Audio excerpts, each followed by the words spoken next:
എല്ലാ പ്രവർത്തനങ്ങളും ആദ്യം മുതൽ അവസാനം വരെ കേരളത്തിന്റെ മുഖ്യമന്ത്രി ഇടപെട്ടു. പൊതുമരാമത്ത് വകുപ്പ് ഇടപെട്ടു. എല്ലാ വകുപ്പുകളും ഇടപെട്ടു. എല്ലാ വകുപ്പുകളും ഏകോപിപ്പിച്ചു. അങ്ങനെ ഇടപെട്ടു. അതിന് എത്രയോ തവണ അഭിനന്ദിച്ചു.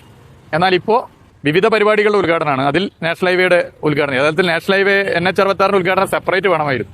വിവിധ പദ്ധതികളുടെ ഉദ്ഘാടനമാണ്. അതിന്റെ ലിസ്റ്റ് വന്നപ്പോൾ PWD മന്ത്രിയില്ല, BJP സ്റ്റേറ്റ് പ്രസിഡന്റ് ഉണ്ട്.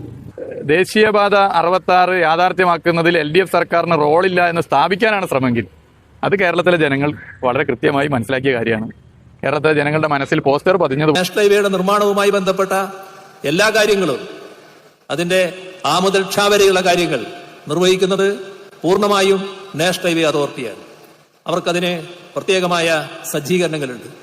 അതിന് ഒരു തരത്തിലുള്ള പങ്കാളിത്തവും നമ്മുടെ പൊതുമരാമത്ത് വകുപ്പിനോ കേരള ഗവൺമെന്റിനോ ഇല്ല. എല്ലാം അവരുടെ നിയന്ത്രണത്തിലാണ് നടക്കുക.